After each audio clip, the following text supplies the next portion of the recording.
Shoko redu tikuwana pana John 10, sorry, Jeremiah 29, verse 13.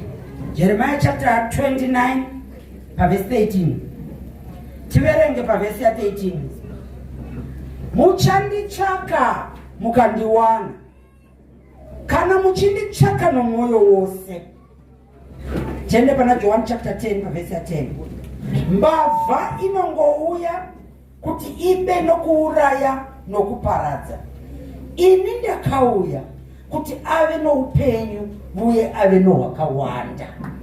Amen. John 4 verse 10. Mojamba moenda pa 13, mojamba moenda pa 23 ne 24. Pana John chapter 4 verse 10. Yeah. John chapter 4 verse 10. Jesu akapindura akati kwaari, dai waiziva chipo cha Mwari uye kuti ndiani unoti kwauri ndipeiwo ndinwe, ungadai waikumbira kwaari akakupa mvura menyu. 13 verse 13. Jesu akapindura akati kwaari, mumwe nomumwe unonwa mvura iyi uchava nenyotazve. 14 then mojamba moenda pa 23. Asi ani nani unonwa mvura yandichamupa ini haachazovi nenyota nokusingaperi. Asi mvura yandichamupa ichava mukati make tsime remvura inovhaira kuupenyu usingaperi. 23 ne 24. Pavesi 23. Asi nguva inouya nazvino yatovapo yokuti vanomunamata nezvokwadi vachanamata Baba mumweya nezvokwadi, nokuti Baba vanotsvaka vakadaro kuzomunamata. Mwari ndiye mweya, vanomunamata vanofanira kumunamata mumweya nezvokwadi. Amen. Muzita raJesu, amen. Ndichaverenga vaRoma 8:14. Nokuti vose vanotungamirirwa nomweya waMwari ndivo vana vaMwari. 19. Nokuti zvisikwa zvinotarisira zvikuru zvichimirira kuratidzwa kwevanakomana vaMwari. Muzita raJesu, amen. Kubva pamavhesi ataverengesa ndapawo musoro weshoko wekuti kana mava wangu Jesu ndakwana nezvinhu zvose. Muzita raJesu, amen. Muzita raJesu, amen. Ndombotsanangure imbichana panyaya yeyo yataverengesa yepana John 4. Nofunga tinoiziya nyaya yemukadzi wepaSamaria akasangana naJesu patsime. Tikatarisa background yestory iyi inotiratidza kuti vaSamaria nemaJudha vaisadyidzana, vanga vasina ukama, vanga vasina kuwirirana. Ndosaka taiona kuti pese paifamba vaJudha vachienda kwavaienda vaisapinda nemuSamaria. Muzita raJesu Kristu, amen. Asi zuva iri tiri kuona Jesu ari kupfuura nemuSamaria obva ananga patsime. Muzita raJesu, amen. Panguva idzodzo mukadzi uyu asina kutaurwa zita rake akangonzi mukadzi weSamaria ari kunzwa nyota waari kumba kwake obva afunga rwendo rwokuenda kutsime kunochera mvura. Muzita raJesu, amen. Inongova divine appointment. Muzita raJesu Kristu, amen. Tikatarisa mukadzi uyu aienda anoratidza kuti anga asina shamwari, nekuti kana panguva iyoyi vanhu vaichera mvura nguva dzakafanana uye vaienda vari zvikwata. Muzita raJesu, amen. Aichera makuseni nezuva rovira. But tiri kuona mukadzi uyu ari kuenda dziri nguva dzemasikati. Mubvunzo wati nemhaka yei? Hanzi nekuti mukadzi uyu anga ari akatukwa, anga asina shamwari nekuda kwemafambiro aaita. Muzita raJesu Kristu, amen. Ndosaka aisarudza kuenda panguva dzake ega, pekuti hapana waizosangana naye achimugodora nemashoko nekuda kweupenyu hwake. Muzita raJesu Kristu, amen. Ndopaari kusvika mukadzi osangana naJesu. Jesu obva amuti ndipowo mvura. Muzita raJesu, amen. Iye otokahadzika kuti muJudha anogondikumbira mvura seiko, ivo vasingabvumidzwe kutaurirana, uye zvaisatenderwa kuti munhu wechikadzi asina kuroorwa nemunhu wechirume vawanikwe vachitaura. Muzita raJesu, amen. Saka iye zvakatomushamisa kuti muJudha uyu anondikumbira mvura seiko. Muzita raJesu, amen. Zvakaitika, nhaurirano dzikaitika. Ndopatinoona iye akuti Jesu akuti dai waiziya kuti ari kukukumbira mvura ndiani, ungadai uriwe watokumbira mvura, ndakupa mvura yekuti hauzova nenyota zvakare muzita raJesu. Tikatarisa tinoona zvichizotsanangurwa nyaya yemukadzi uyu, anonzi anga aita varume 5, wechi6 waitove naye ainzi hasi wake, ndopaari kusangana newechi7 anova Jesu muzita raJesu. 7 inongomirira number of perfection muzita raJesu. Tikatarisa number 6 inongomirira human management, ngadaro muzita raJesu. Amen. Zvirova kuti zvinhu zvatinenge tichiita nemusimba redu nekugona kwedu sevanhu muzita raJesu Kristu. Amen. Mukadzi uyu ndabva ndamutora sechechi yanhasi muzita raJesu. Amen. Kuti isusu mukadzi anomirira chechi, murume Jesu anomirira Kristu muzita raJesu. Amen. Mukadzi uyu zvaari kumirira chechi zvoreva kuti chechi yanhasi tiriko, tinouya hedu kuchechi tichinamata, asi varipo vamwe varume vachikufambidzana navo muzita raJesu. Amen. Avo vasina kufanira kunge tichifambidzana navo muzita raJesu. Nekuti murume 1 watofanira kunge tichifambidzana naye ndiye Jesu Kristu, uyo anotaurirwa vana veIsraeri vachibuda munyika yeIjipita vachienda kuKenani, kuti musazova nevamwe vamwari kunze kwangu, nekuti ini ndiri Mwari ane godo muzita raJesu Kristu. Amen. Vanzwano vana veIsraeri vana kuzviteerera, ndopatakaona vachigarisana nevamwe vanhu, zvakazova zvakatukisa guta reSamaria, nekuti vakanga vagarisana nevamwe vanhu vainamata zvifananidzo, vakatanga kuroorana nekugarisana vachinamata zvifananidzo, vakasiya kunamata Mwari wavo muzita raJesu Kristu. Tobva taenda pataverengesa pana John 10:10, hanzi mbavha inouya kuzoba kuuraya nekuparadza, asi ini Jesu ndakauya kuzopa upenyu, to give life in abundance. Zvoreva kuti isusu sekereke takabirwa muzita raJesu Kristu. Satani akaziya tsoro yacho, akatinyangira takavarairwa, akatibira kuti tiziye kuti tiri vanani muna Kristu muzita raJesu. Nekuti hanzi ndozvaanoita wakaipa, kuti anobvisa identity, kuti iwe unotadza kuziya kuti uri ani muna Kristu, otanga kukuzungairisa muzita raJesu. Tikatarisa mukadzi weSamaria, varume vazhinji vaakaitava kumhanya-mhanya achitsvaga kuti angabetsereka sei muzita raJesu. Panyota dzeupenyu dzaanga ainazvo muzita raJesu. Ndizvo kereke yanhasi tirimo munomu muchechi tichiti tiri kunamata, asi vazhinji vedu tasara nemufananidzo chete, hatichaziye Mwari watakatenda kwaari, takamusiya nekuti taakumhanyidzana nekutsvaga zvimwe zvimwari zvekuda kubatsira Mwari muzita raJesu Kristu. Tikatarisa imomu muno muchechi nevamwewo vari kunze vasati vaziyawo Mwari, ndisu manumber 1 kuziya kuti kune n'anga yakadii mazuva ano ekurira muzita raJesu. Isu patakakura zvaiyera, iye zvaisatombotaurwa kuziya kuti apa pane n'anga, asi mukore uno hazvichatombo, hanzi ndo zviri kutorira mazuva ano zvematare.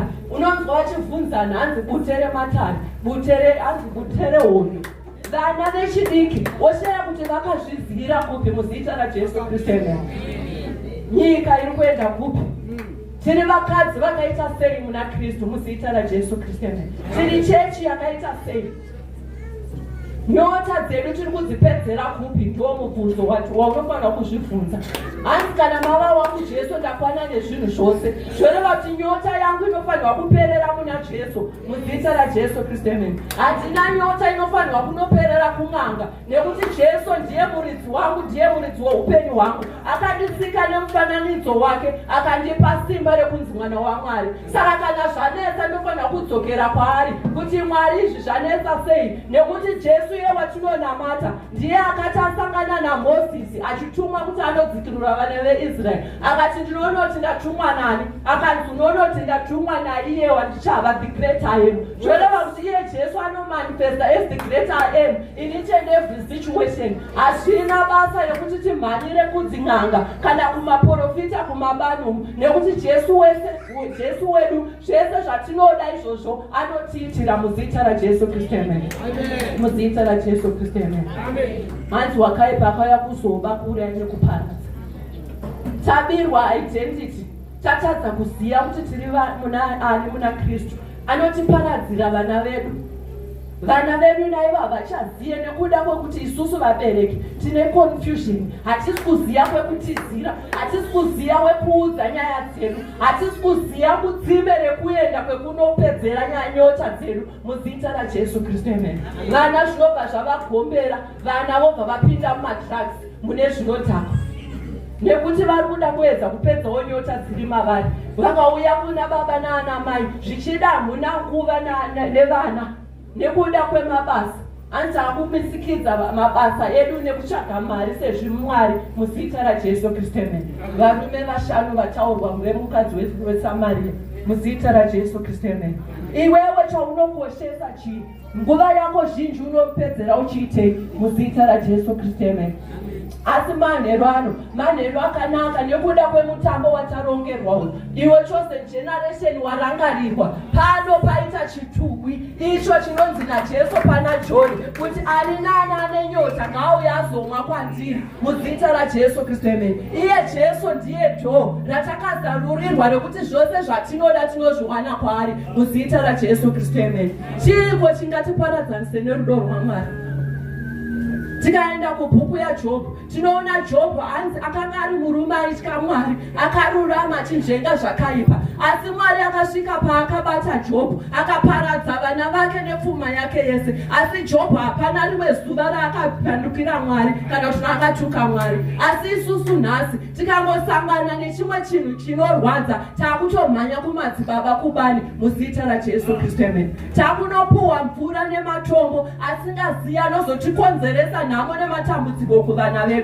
Toona vana vakumanifesta madhimoni emanjusu, toshaya kuti zvakabva kupi muzita raJesu Kristu. Amen. Nekuti kwatinoenda kumabani ikoko hatiziye kuti vanenge vachishanda nesimba rei muzita raJesu Kristu. Amen. Dzimweni dzenguva ndiko kwamunonotsipikwa ikoko, mofushirirwa zvipo zvemweya zviri mamuri, moshaya kuti maimborota hope, asi yezvino hamucharote nemhaka yei muzita raJesu. Amen. Nekuti maenda ikoko kumapuronganga ikoko anenge aona chipo chiri mauri obva achichiva obva achitora muzita raJesu Kristu. Amen. Isu tosara tichema kuti kereke yedu haisisina mweya, hakusisina vachaprofita. Zvakataurwa kuna Joel 2 kuti nemazuva ekupedzisira majaya nemhandara vachaprofita, vatana vacharota hope. Tova nemubvunzo kuti zvakaenda kupi, asi isu hatisi kuziya kuti tiri chechi ine mavato muzita raJesu Kristu. Amen.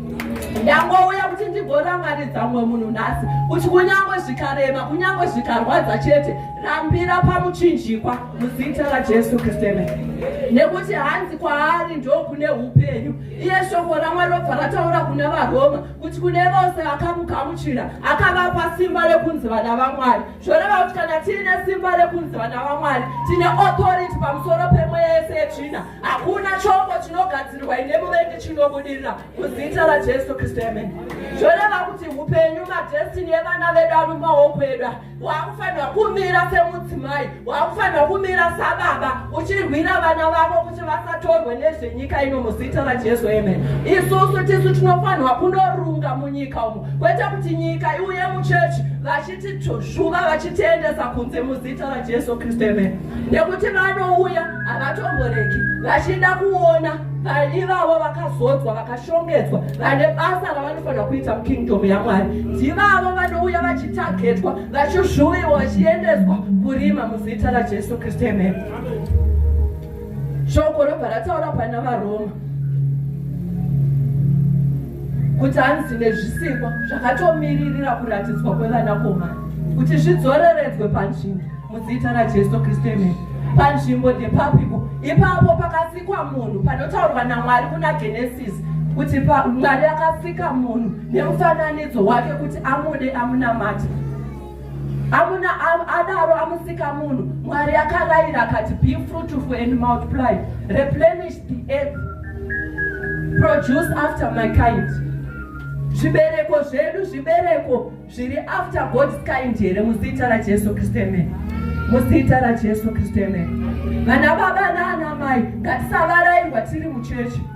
asi ngatiziye timire musimba rake guru, nekuti shoko raMwari rinotaura kuna Ephesians kuti hanzi wakaipa anotova seshumba achitsvagawo angaparadza, asi isusu tinofanirwa kumira nemusimba rake guru, nekuti hatirwi nenyama neropa asi tinorwa nemweya irime yemuchadenga, nekuti Satani akatozviziva kuti Jesu iyi yakaperera pamuchinjikwa haangaihwine, saka anototsvaka pese paangaidze napo kuti atibate muzita raJesu Kristu. Ndosaka shoko raMwari richitidzidzisa kuti from the days of John the Baptist the kingdom of heaven suffered violence and the violent shall take it by force. Zvorova kuti raJesu remuchinjikwa rinotoda chisimba, haridi chineke-neke. Muzita raJesu Kristu. Muzita raJesu Kristu. Tisatendere wakaipa kuti amtifushirire matsime edu muzita raJesu Kristu. Zvipo zvemwe yanga zvishande mukereke, nekuti yashoko raMwari rataura kuti kune vese vakamugamuchira akavapa simba rekunzi vana vaMwari. Zvoreva kuti kana tiine simba rekunzi vana vaMwari, zvipo zvemweya zvinofanirwa kubata basa mukati meimba yaMwari. Vanorwara vachipora, vane matambudziko vachisunungurwa, vakaremerwa vachitakurirwa mitoro. Tikatarisa Jesu paakatanga kusangana nemukadzi weSamaria, ndiye akatomukumbira mvura muzita raJesu Kristu. Jesu ndiye akatoti ndokumbirawo mvura muzita raJesu. Unombova mucherechedzo wekuti iye Jesu anoti nyota dzedu dzatinonzwa isusu tinofanirwa kudzipa kwaari, sekutakura kwaakaita mitoro yedu pamuchinjikwa, nekuti shoko raMwari rinotaura kuna Isaiah 54 kuti akava murongo Jesu kuti tive vapfumi, kurohwa kwake kwakatiigira rugare, nemavanga aJesu Kristu akaponeswa. Saka panofanirwa kuva nekuchinjana kwezvinhu, isu tichitora zvakaipa tichizvisa pana Jesu, isu tichitora zvakanaka zviri muna Jesu tichizviita zvedu. Kana mava wangu Jesu ndakwana nezvinhu zvose. Tikatarisa mudzimai weSamaria audzwa nezveupenyu hwake nekuda kwemararamiro ake, hanzi akabva asiya chirongo chake akamhanya muguta akatanga kuparidza raJesu, akati pane murume wandasangana naye andiudza nezveupenyu hwako muzita raJesu Kristu. Iwewe pauri kuuya kuchechi uri kunoparidza kuti chii muguta muzita raJesu. Mudzimai weSamaria ndiye akava sedho rakaita kuti nyasha dziwanikwe muguta reSamaria, vawanirwe nyasha, vaponeswe, vagamuchirwe ruponeso. Iwewe uri pano wakanditarisa, ndiwe wawasarudzwa mukati mezuva ranhasi kuti dzinza rekwenyu riwanirwe nyasha, vaponeswe nekuda kwako muzita raJesu Kristu.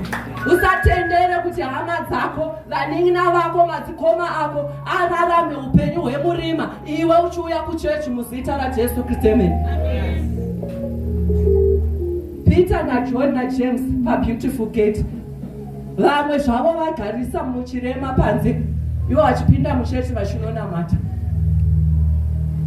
Hatisi kuraramawo upenyu hwakadaro here, hwekuti tinosiya hama dzedu tadzigadzika dzichipemba, isusu tichipinda mukereke tichinamata. Asi ndofarira Peter naJohn vanoti silver and gold we don't have, but what we have we give you in the name of Jesus. Simuka ufambe muzita raJesu Kristu. Iwewe une chimauri chaunopa kuvanhu muzita raJesu Kristu. Hanzi tiri chaedza chenyika, ngatirege kukudibira chaedza chedu, asi chaedza chiri matiri chinofanirwa kuvheneka kuti vari murima vauye muzita raJesu. Kuti kunyangwe zvikarema handifanirwa kunyara kana kuhwanda Mwari wangu, asi ndinofanirwa kutomuparidza, kutovaudza vari mumatambudziko kuti ini ndakarasangana nazvo ndikabuda muzita raJesu. Hanzi tinotaura zvatakanzwa, zvatakaona nemeso edu, zvatimire mazviri muzita raJesu Kristu. Zvimwe zvatinowirwa nazvo zvinongoita besi kuti vhangeri remuchinjikwa iparidzike muzita raJesu Kristu. Iwe ukapa testimony yako inotosimudzira mumwe munhu, zvichida aripo ari kutetsekana nemwana ari mumadrugs, iwe wako wakakunda, wanamata, akasunungurwa, akatsikinurwa. Rabasa rako iwewe kuti uchinomupupurira nezvaJesu akakuitira zvinhu mukati meupenyu muzita raJesu. Muzita raJesu. Vamwe wonzwa vachiti takambonamata asi hapana chakabatika, takambonamata asi zvinhu zvaitowedzera kuita wese muzita raJesu Kristu. Shoko raMwari rinobva rati zvinoda kutsungirira. Munhu amone matambudziko, zvichirema, zvichirwadza, nekuti kana tatendeuka tatenda kuti tava Jesu, hazvireve kuti hatichawirwe nematambudziko muzita raJesu Kristu. Ndopaanotonyanyisa kuuya achida kuona kuti unokunda sei muzita raJesu Kristu. Saka isusu ndopatinofanira kuramba takamira musimba nemusimba raMwari guru, tichitenda kwaari, tichitenda nebasa rakabatwa pamuchinjikwa, nekuti Jesu afa pamuchinjikwa, akafikwa, akamuka, nezuva retatu akakwira akaenda kudenga, uko kwaagere kurudyi kwaMwari Baba Wamasimba Ose. Uye shoko rinotaura kuti akapuwa zita riri pamusoro pemazita ese, rekuti tikadana zita raJesu mweya yese yetsvina inokwadama. And at the mention of the name Jesus, every knee should bow down and every tongue should confess that Jesus is Lord. Paunodaidza zita raJesu, mweya yekumusha kwenyu inofanira kugwadama, inofanira kudedera, igopupura kuti Jesu ndiye mambo. Unofanira kuramba kubatika, unofanira kuramba kubatwa nemweya yetsvina, unofanira kuramba kudzoserwa kunomwa kumatsime ese muzita raJesu Kristu. Ngatiziye patsime ratinofanira kumwa, patsime reruponeso iro ratinowana mvura mhenyu. Hanzi kana mainwa mumwiri yenyu muchayerera mvura mhenyu, dzichapodzawo vamwe vari mumatambudziko muzita raJesu Kristu. Zvoreva kuti kana ndaimwa mvura yepatsime raJesu, handifanira kungogara ndiinayo kuva selfish nayo, asi inofanirwa kuyerera ichibuda mandiri, ichibatawo kune vamwe muzita raJesu Kristu. Nekuti takasiyirwa basa, ndobasa ratakadanirwa iroro rekuti kana tamuziya Jesu, tatenda kwaari, rabasa redu, chimuti chachedu chekuti tichimhanya naro vhangeri reruponeso kune avo vakarasika kuti vauyewo kumambo muzita raJesu Kristu. Nyika izoreredzwe panzvimbo, nekuti tikatarisa mukadzi weSamaria taona kuti akanga asina hama, akanga asina shamwari. Zvoreva kuti chivi chinokuparadzanisa nevamwe vanhu muzita raJesu Kristu. Asi Jesu akauya akazodzoreredza ukama uhwohwo, nekuti tinozviona apedza izvozvo mudzimai weSamaria aparidza muSamaria, vakazouya varume nevakadzi vachiti aiwa, takutevera Jesu kwete nekuti takanzwa iwewo uchiparidza, asi nekuti tazomuona achiita zvinhu mukati meupenyu hwedu muzita raJesu Kristu. After veukama hwako vaona Jesu pauri, vanofanira kumuona mukati meupenyu hwavo, kuti naivo vagopupura kuti takamuona Jesu, taisingoita zvekunzwa nezvake, asi ndazomuona muzita raJesu Kristu. Amen. Kana mavawa kuJesu ndakwana nezvinhu zvose. Zvoreva kuti Mwari anogadzirisa zvese. Kana iwewe wangotenda, wangozarura moyo wako kuti Jesu apinde mumwoyo wako muzita raJesu Kristu. Nekuti pataverengesa pane mudzimai weSamaria, anoenderera mberi achitaura kuti madzibaba edu ainamatira mugomo reSamaria, madzibaba enyu achinamatira kuJerusarema. Asi Jesu akauya kuzodzima rugwaro urworwo rweuruvengo, rugaro rwekusabatirana muzita raJesu Kristu. Akatiita chinhu hwane maari muzita raJesu Kristu. Zvoreva kuti inini kana ndikaona hama yangu iri panext door ichirasika, handifanirwa kuiseka kana kutaura nezvake, asi ndofanirwa kutomunyengeterera kuti Mwari amubatsira mudzosere panzira dzakanaka muzita raJesu Kristu. Hakusisina kunzi uyu muJuu uyu muGiriki, tese takafanana, nekuti anotokuda Jesu wakadaro. Hazvinei mararamiro wakamboita kumashure, hazvinei wakambotendeuka zvichida ukadzokera kumashure ukanonwa kumvura dzisiridzo, asi nhasi nyasha dzawanzwa pano, nekuti tsime razarurwa, tsime reruponeso iro muri kudedzerwa pachosen generation kuti uyai muzonwa kumvura iyo upenyu muzita raJesu Kristu.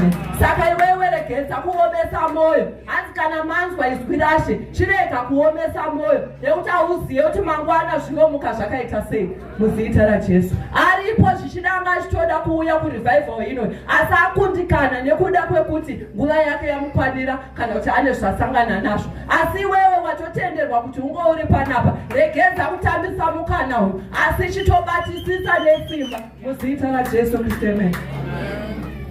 Ane kuti Mwari anotsvaga vanomunamata mumwoyo nemushokwadi, mumweya nemushokwadi. Taramba vanoita chinamato chechijairire kuti ndinofanirwa kuenda kuchechi. Ndimi munozofamba muchiti kunamata hakubhadhari, nekuti maita maane chijairire neshoko raMwari nekunamata. kana tauya kuimba yaMwari ngatiuye nemwoyo inorevesa. Tinamate Mwari mumweya nemushokwadi, nekuti tikamunamata mumweya nemushokwadi ndo panobuda zvitubu zvinoerera zvichigadzirisa nyaya dzedu, zvichigadzirisa mvura dzinovava zveupenyu muzita raJesu Kristu. Tikasamunamata mumweya nemushokwadi tinongoramba tichingochema nenhamo nematambudziko, topedzisira taakuenda kunoma kumatsima asiriwo muzita raJesu Kristu. Mangwanani ano ishuwo yangu kuti kereke izadzwe nesimba raMweya Mutsvene, tigone kutungamirirwa naMweya Mutsvene, tiite saMozisi anoti kana musingaende ini handiende muzita raJesu Kristu. Kutomboita musimba naye Mwari kuti Mwari zviratidzei ndoda kukuonai. Sezvamakaita vana veIsraeri makavayambutsa pagungwa dzvuku, neni ndoda kukuonai muzita raJesu Kristu. Havarambe vakanyarara Mwari avo, nekuti shoko raMwari rachotaura pana Jeremiah 29:13 pataverengesa kuti mukamutsvaka nemwoyo, mukamutsvaka muchirevesa, iye anozviratidza. Ndobva rataura zvakare pana Jeremiah 33:3 kuti call unto me and I'll answer thee and I'll show you great and mighty things that you have not known. Zviriko zvakavanzika zvatisati taona zvaanoda iye kuti atiratidze. Chinongodiwa kuti iwewe umudane nemwoyo unorevesa, iwewe umudane wakaperera, usingafunge zvimwe zvekumashure muzita raJesu. Tiise kutenda kwedu kwese maari, tisave nezvimwe zvimwari zvatinotenda kwazviri muzita raJesu. Tisave nemabackup plan, nekuti vamwe vanouya kuchechi vaine mabackup plan vachiti zvekuchechi zvikaramba tinoenda kumadzibaba. Zvinotoramba nekuti Mwari anenge achida kuti iwewe uye nemwoyo unorevesa muzita raJesu Kristu. Muzita raJesu Kristu. Kana mava wangu Jesu ndakwana nezvinhu zvose. Muimbi kwedu wobva aimba hanzi zviripo ndezvangu, zvinouya ndezvangu, nekunakirwa ndekwangu muzita raJesu. Zvotoreva kuti tinotofanira kunakirwa tichimunamata Mwari muzita raJesu, kwete kuita zvekunzwira kumanext door, kutoramba era. Hanzi ndaramba era pasi pezuva kuti madzimambo anoonekwa achifamba netsoka, varanda vachifamba vakatashwa pamabhiza muzita raJesu. Vana verima ndo vaita kunge zvavo zviri kufamba, isusu takatenda kwaari hapana chinofamba, tinochema nguva dzose muzita raJesu. That era must be corrected. Kana baba wangu Jesu ndakwana nezvinhu zvose, vanhu vanofanira kuzviratidza mukati meupenyu hwedu kuti ivo vapupurwe, vaonekwe kunaka kwavo, nekuti vari munyika vanototenda vaona kuti isusu tiri kurarama sei muzita raJesu. Tikatarisa maapostles pavaifamba naJesu zvairema, vairwadziwa vachirohwa, asi vanhu havana kurega kutendeuka, vaitonyanyisa kuwanda nekuti vaiona vanorwara vachiporeswa, zvirema zvichisumuka, vakafa vachimuka muzita raJesu Kristu. Iwewe chiri kuonekwa mukati meupenyu hwako chii muzita raJesu? Chinoita kuti vari munyika vari murima vade kuuya kuna Jesu muzita raJesu. Ndingomutsa mwoyo mumwe munhu zvichida wangu wakudzokera kumashure uchiti ndanamata nguva yareba but hapana chiri kubatika. Mwari ari kutaura kuti yakwana zvino nguva ndiyoyo yekuti vanonamata Mwari vamunamate mumweya nemushokwadi muzita raJesu Kristu. Nekuti takamupuwa Mweya Mutsvene kuti ave mubatsiri wedu, nekuti dzimwe nguva kunamata chaiko kunorema, nekuti tinenge takaremerwa pamwoyo, asi ukanamata in the spirit Mweya Mutsvene anokubatsira nekugomera nekuungudza muzita raJesu Kristu. Ngatidzidzei kunamata mumweya nemushokwadi, nekuti dzimwe nyaya hatidzigone kudzitaura nemazita nesimba redu. Hanzi it's not by might or by power but by the spirit of the Lord. Ndo ratinokunda naro simba raMwari ratakapuwa muzita raJesu. Ndosaka vadzidzi vakanzi rindai paJerusarema musabve kusvika chipikirwa chaMweya Mutsvene chaburuka pamusoro penyu, nekuti aiziva kuti vakaenda vakadaro vasina chipikirwa cheMweya Mutsvene vanodzokera napita kunoraura muzita raJesu Kristu. Ndizvo nesu nhasi tikasatendera Mweya Mutsvene kuti abate basa mukati matiri tinodzokera kumashure muzita raJesu Kristu. Muzita raJesu Kristu. Kana mava wangu Jesu ndakwana nezvinhu zvose, zviripo ndezvangu, kunakirwa ndekwangu, It's your right. Ikodzero yako. Nekuti Mwari wedu is the covenant keeping God. Akaita sungano neropa raJesu rakaenda pamuchinjikwa. Saka hapana rimwe ropa rinofanira kutaura mukati meupenyu hwako. Asi ropa raJesu ndiro rinofanira kutaura. Ropa raJesu ndiro rinofanira kudzima magwaro ese anopikisa anorwa newe muzita raJesu Kristu. Muzita raJesu Kristu. Manheru anandinzwa kupfuurira mberi. Yauti svike patinosimuka. Tingosvika patinonamata. Chikumbira Mweya Mutsvene kuti tiri kusarenda upenyu hwedu kwamuri. Sezvakaita mukadzi wepaSamaria akasiya chirongo chake padzime pana Jesu achimhanya muguta kunoparidza nezvaJesu akanga asangana newo. Nhasi tiri kukukumbira kuti uende pamberi paMwari nemwoyo unorevesa. Usiye chirongo chako pana Jesu. Upuwe mvura mhenyu yekuti unova neupenyu usingaperi muzita raJesu Kristu. Muzita raJesu Kristu.